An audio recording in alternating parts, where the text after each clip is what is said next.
Hare Krishna everyone and welcome back to another beautiful video. तो आजकेर भिडियोटा एखान थेके शुरू करछि। तो आज के हलो श्रावण मासेर द्वितीय सोमवार और सकाल सकाल स्नान टान करे देखतेई पाচ্ছো आमी रेडी और आमरा चले जाচ্ছি আজকে শিবনিবাস। শিবনিবাস আমি কোনোদিনও যাইনি, ফার্স্ট টাইম যাচ্ছি। অনেককে শুনেছি যেতে বা অনেককে দেখেছি, বাট নিজে যাইনি আর জানিও না কেমন জায়গা, কেমন পরিবেশ, কেমন মন্দির কিছুই জানি না। কোনো সময় ছবি ভিডিও কিছুই দেখিনি। তো যাই হোক আজকে প্রথমবার দেখবো, তোমাদেরকেও দেখাবো, আশা করি তোমাদেরও খুব ভালো লাগবে। আগের বছর কিন্তু আমি ফার্স্ট টাইম গেছিলাম জামালপুরে, এবছর আমি ফার্স্ট টাইম যাচ্ছি শিবনিবাস। তো আমি তো খুব এক্সাইটেড দেখার জন্য, মানে কেমন ভিড় হয় আর মন্দির কেমন।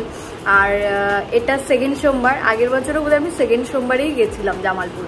তো চলো বেশি কথা না বলে ভিডিওটা শুরু করা যাক। আর হ্যাঁ, যারা এখনো আমার ইউটিউব চ্যানেলটাকে সাবস্ক্রাইব করোনি তারা সাবস্ক্রাইব করে দিও আর ভিডিওটা একটা লাইক করে দিও। তো শুরু করা যাক। তো আমাদের সিমি তো যাওয়ার জন্য খুব এক্সাইটেড, কিন্তু সিমিকে আমরা নিয়ে যেতে পারবো না। আজকে সিমি বাড়িতে একা একা থাকবে, কারণ আমার বোনও পরীক্ষা দিতে চলে যাবে, যার জন্য। আর এই চুড়িদারটা আমি পরেছি, এইটা কেমন লাগছে পরে, কারণ এটা আমার মায়ের চুড়িদার। তো কমেন্ট করে জানিও কেমন লাগছে পরে। আমাদের জানো তো যাওয়ার কথা ছিল কিন্তু সকাল 7টায়, সেই জায়গায় এখন বাজে 9:30 9টার মতন, মানে ওরকমই 9:45 এরকম বাজে।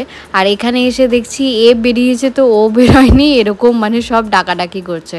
আজকে আমরা যাচ্ছি আমার মাসি, মেসো, আমি, আমার মা আর আমার মামা, মামি আর ভাই। আরও যাওয়ার কথা ছিল, এই যে আমার বোনের, আমার দিদিদের, কিন্তু ওরা যাচ্ছে না। আর আমার বোন আর সিমি দুই দুঃখী আত্মাকে তো দেখলেই জানলা দিয়ে আমাদের দেখছিল। তো ওদেরকে টাটা করে আমরা বেরিয়ে পড়লাম। সামনে বসে রয়েছে আমার মামা, আর যে অটো চালাচ্ছে সেটা আমার মেসো। আর পেছনে রয়েছে এই যে আমার মামি, পেছনে আমার মাসি, আর এই যে আমার মা, আর পেছনে আমার ভাই। তো আজকে আমরা এই কজনা মিলেই চলে যাচ্ছি শিবনিবাস। যাওয়ার পথে আবার আমার মেসো এখানে দাঁড়ালো, এখান থেকে অটোতে গ্যাস ভরছিল, কারণ তোমরা তো জানো অটো তো গ্যাসে চলে, গ্যাস ভরতে হয়। আর ওই দিকে আমার মামা চলে গেছে মামা দরকারি ফোনে কথা বলতে। তো চলো যেতে যেতে তোমাদের সাথে বাকি সব কথা হচ্ছে। যাওয়ার মানে হচ্ছে দর্শন,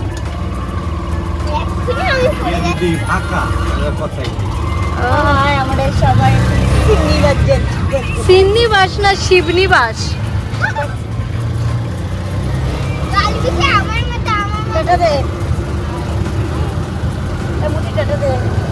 হ্যালো, কোথায়?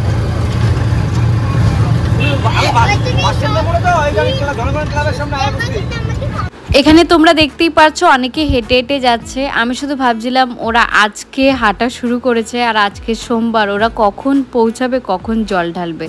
তো যাই হোক, আমি তো জানিই না কত দূর, হয়তো হেঁটে চলেও যেতে পারে। আর আমার ভাই দেখো হাফ রাস্তায় এসে আবার অসুস্থ হয়ে গেছে। এখন আমরা কৃষ্ণনগরে ঢুকে গেছি আর অসুস্থ হয়ে গেছে খুব, মানে কি বলবো, খুব সাহস দেখিয়ে পেছনে বসেছিল। আর পেছনে এত ঝাঁকি হয় না, সকাল থেকে কিছু খায়নি। বারবার ওকে বলা হচ্ছে বিস্কুট খা, বিস্কুট খা, কারণ ও বাচ্চা মানুষ আর কি উপোস করবে। আমরা তো নির্জলা উপোস করছি, আর আমার চোখ টোক বসে গেছে পুরো, দেখতে পাচ্ছ। ও না খেয়ে মানে পাকামো করতে গিয়ে এখন টাকি খেয়ে পুরো বমি করে দিয়েছে পেছনে। আর আমার মেসো বলছে যে এখান থেকে 30 থেকে আর 40 মিনিট সময় লাগবে পৌঁছাতে, বেশিক্ষণ আর লাগবে না। আর আমাদের বাড়ি থেকে পুরো রাস্তা নাকি 1.5 ঘন্টার। তো যাই হোক, বেশি দূরও না আবার বেশি কাছেও না। আর তোমরা অনেকে এবার ভাবতে পারো দিদি দাদা কোথায়, দাদাকে তো দেখছি না, দাদা কেন আসলো না। দাদার সকাল 7টা থেকে অফিস থাকে, যার জন্য দাদার ছুটিও নেই, দাদা যেতেও পারছে না। তো যাই হোক, কি আর করা যাবে, আমিই যাচ্ছি, আমিই দাদার নামে পুজো দিয়ে দেবো। তো চলো বাকিটা গিয়ে তোমাদেরকে দেখাচ্ছি।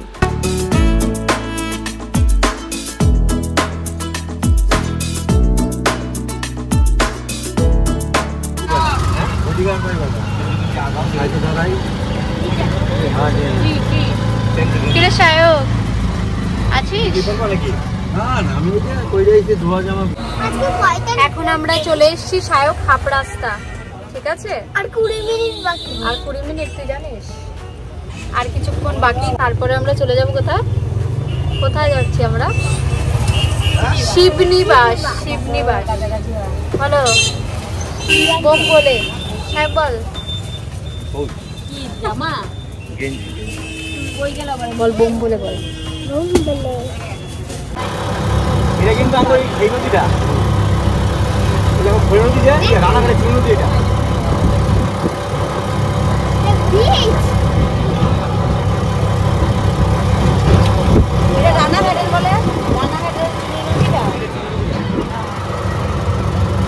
খৈরা নদী ওইরকম বাসের বিচ ছিল হ্যাঁ নাকি ইউজ করতে পারলাম ওইখান দিয়ে যাইতাম বাসের বিচ তুমি আমি ইউজ করব পরে বাস বাই গেলে ওটা তো ইউজ করতে ভালো হইব গাইড গাউন্স ম্যান লয়ে গিয়া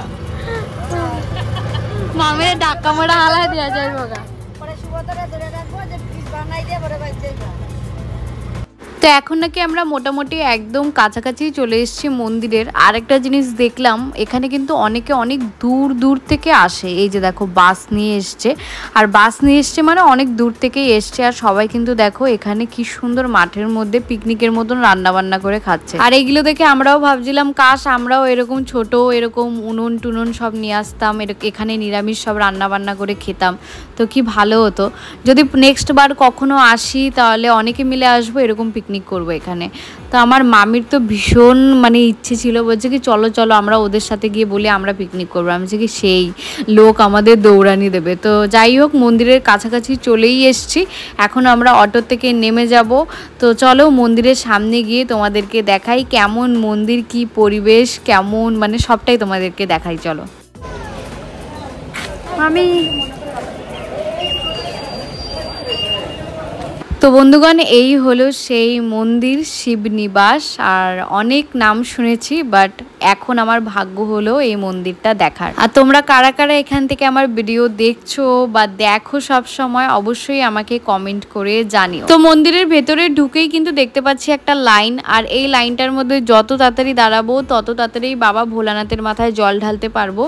তো চলো লাইনে গিয়ে দাঁড়ানো যাক বেশি দেরি না করে, কারণ এখানকার লাইন আমি শুনেছি অনেক বড় হয়, অনেক ভিড় হয়।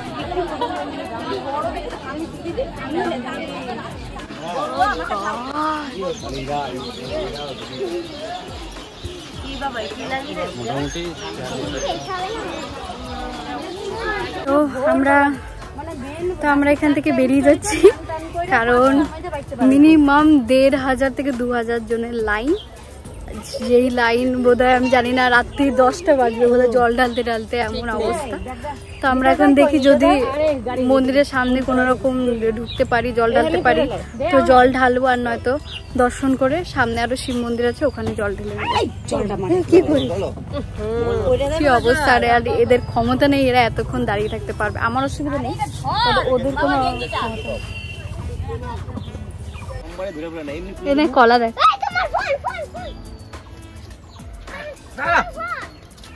এটা যদি পাকা হইতো আমার মায়ের চুরি করে নিয়ে দৌড়াল লইলে অটোতে রেখে আইতো। পাকা হইলে কি তোর এদিকে থাকতো না, মার আগে ওই দেখ শাক বেগুন, ওই দেখ এই দেখ কত বেগুন গাছ দেখ। না তোর কাঁধে উঠি তারপর আমার কাঁধ কই উঠছে দেখেছিস চুরি করে। তো এখন আমরা আবার যাচ্ছি মন্দিরের দিকে, যেখানে অটোর থেকে নেমেছিলাম আবার সেই মেন রোড ধরে আবার মন্দিরের দিকে যাচ্ছি, কারণ লাইনটা পাড়ার ভেতর দিয়েছিল আর কোথায় চলে গেছিলাম আমরা শেষের দিকে আমরা নিজেরাও জানি না, তাই আমাদের আবার মেন রোডে বেরিয়ে আবার মন্দিরের সামনে আসতে হলো। তো চলো ভেতরে যাই, গিয়ে ভগবানের দর্শন নেব। যদিও মানে এখানে 3টে মন্দির রয়েছে, বড় শিব, ছোট শিব আর রাম সীতা একটা মন্দির আছে। তো যেহেতু আমি ফার্স্ট টাইম এসেছি আমি কিন্তু অত ডিটেলসে জানি না, যতটুকু মানে শুনছি ততটুকুই তোমাদেরকে বলছি।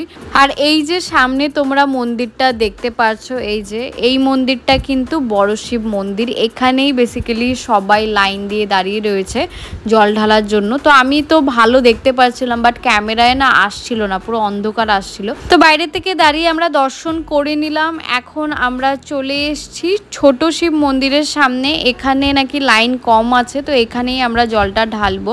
আর মন্দিরের সামনে কিন্তু তোমরা এরকম প্রসাদের ডালাগুলো পেয়ে যাবে, 80 টাকা থেকে শুরু করে 20 টাকা এরকম সব দামেরই রয়েছে। আর চাইলে তোমরা বাড়ি থেকেও কিন্তু নিয়ে এসে পুজো দিতে পারো, কোনো অসুবিধা নেই।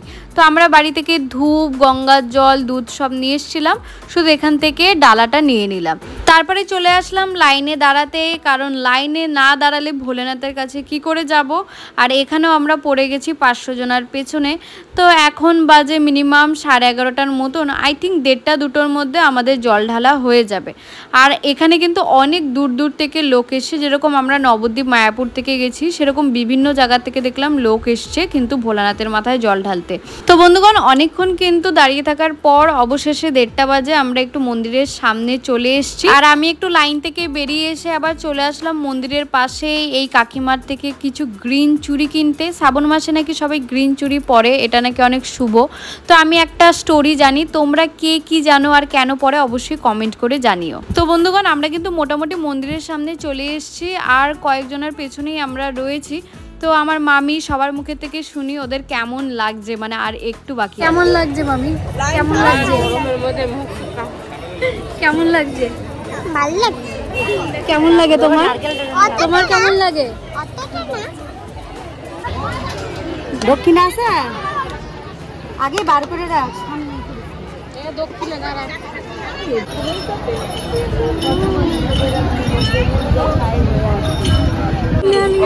বাইরে ভেতরে না।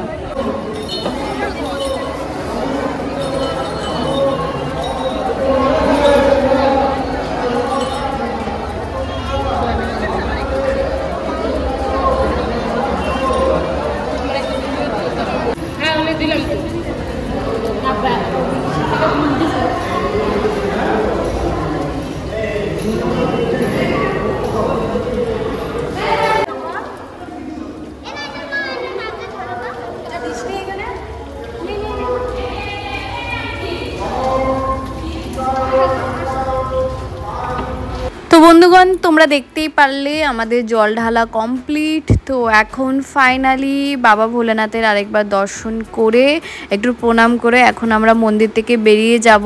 আর বেরিয়ে সবাই শুরু করছে, এখন সবার খিদে পেয়েছে, কারণ হ্যাঁ 2:30-3টের মতন বাজে, খিদে পাওয়াটাই স্বাভাবিক। আর আমরা এখন চলে এসেছি একটা নিরামিষ লুচি ঘুগনির দোকানে। এই মাঠের মধ্যে যত দোকান দেখলাম বেশিরভাগই লুচি ঘুগনির দোকান, আর প্রত্যেকটা দোকানই নিরামিষ। এই জিনিসটা আমার খুব ভালো লাগলো। অনেক জায়গায় এমন হয় মন্দিরের আশেপাশেও কিন্তু আমিষ দোকান মানে বসায়, কিন্তু এখানে আমার খুব ভালো লাগলো যে এরা মন্দিরের মাঠের মধ্যে কিন্তু কোনো আমিষ দোকান বসায়নি।